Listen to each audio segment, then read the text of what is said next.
It is almost impossible to buy a Rolex watch from an authorized dealer these days. In this video, I wanted to share 5 tips with you to give you your best shot at obtaining a Rolex watch from an AD. I came up with these tips based on my personal success stories, where I bought 3 Rolex watches at retail price over the last 2 years. And the best part was that it did not involve spend history, nor did I have to wait. I'll talk you through how these tips work for me using my real-life examples. With that being said, I cannot guarantee these tips will work for you for sure, and it might not work on the hottest stainless steel watches like the Daytona. But if you follow these tips, you should get a better chance of scoring a Rolex watch at retail price, just like I did with my 2021 Explorer. And I think you will find tip number 4 particularly interesting, so be sure to stick around. Without further ado, let's get into it. Tip number 1. Dress well when you visit. I hate to say it, but people do judge a book by its cover, and most often than not, the first impression counts.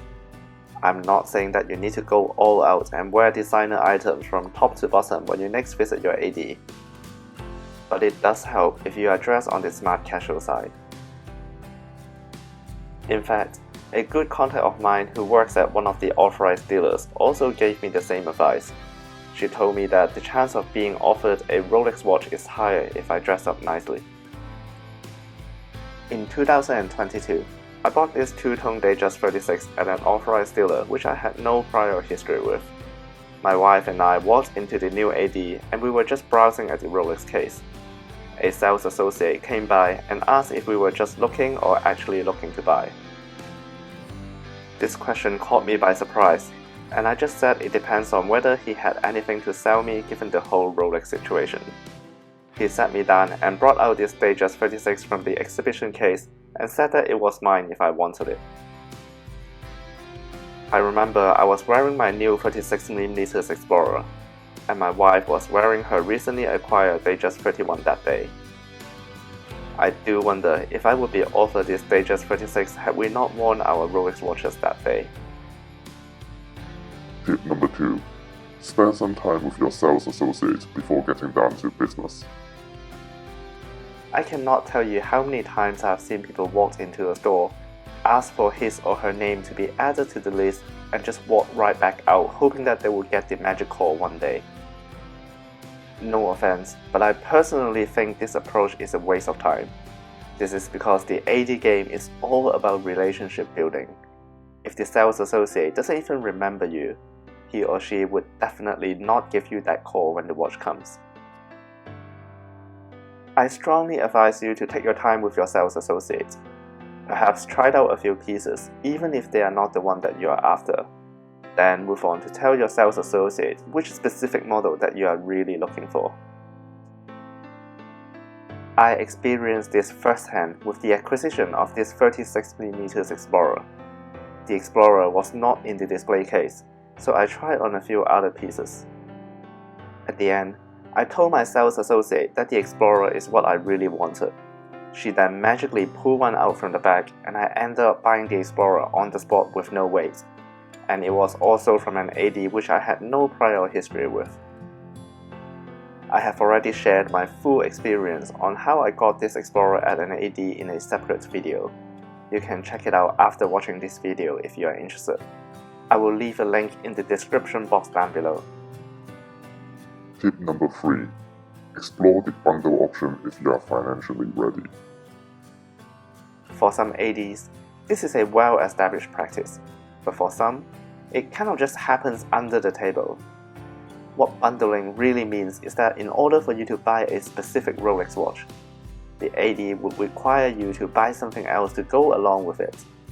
The minimum value of the additional purchase is usually tied to how difficult it is for you to obtain the specific Rolex model that you are after. In fact, I was recently offered a bundle deal on a Rolex Milgauss. I was told that I need to spend £4,000 to £5,000 on jewelries or non-Rolex watches in order to get the Milgauss at the AD. For those who wondered, I have turned down the offer because I have zero interest in the Milgauss. By the way, please subscribe and hit the bell icon if you like my content. I'll be posting more videos like this in the future. Tip number 4, and this is by far the best tip I have for you, and I don't think people talk about it often enough. And that is to visit your AD near month end. From what I understand, because Rolex watches pretty much sell themselves, the commission earned through Rolex watches are evenly split across all sales associates, and that is irrespective to who actually made the sale. What that means is that your sales associate has no intention to sell you any Rolex watches, and the sales associate wouldn't treat you particularly well because they have no direct benefit in whether he or she made that sale or not. What really matters at the end of the day is the sales quota that each sales associate has to meet every month, which often involves non-Rolex watches. And the reason why sales associates offer bundle deals is because that they can help them to meet their sales quota for that month. So if your sales associate is not expecting to meet his or her quota for that month, it is more likely that you'll be offered a bundle deal to help the sales associate to get the numbers over the line. This is why I would suggest you to visit your AD in the middle or late month if you are planning to play this bundle game. It will probably help you to increase your chance of being offered a bundle deal if your sales associate is in that situation that month. For those who have been offered a bundle deal before, can you remember whether the deal was offered to you during month end?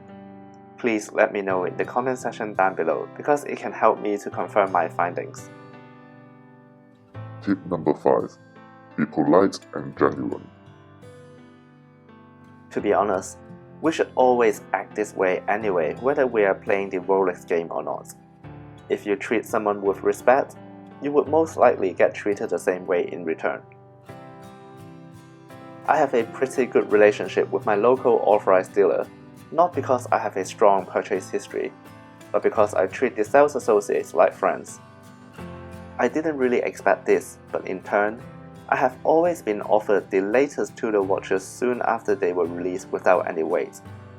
I was offered the Black Bay Chrono, the Black Bay Pro, the new Ranger, and the Black Bay 58 Bronze within a week of the release date, even though I haven't bought anything from the AD before, nor have I asked to be added to the waitlist. So it is fair to say that it has nothing to do with my spend history, so I think it was purely down to my relationship with the authorized dealer. Speaking of hot Tudor watches, I did get my hands on the new Pelagos 39, the Black Bay Pro, and the new Ranger.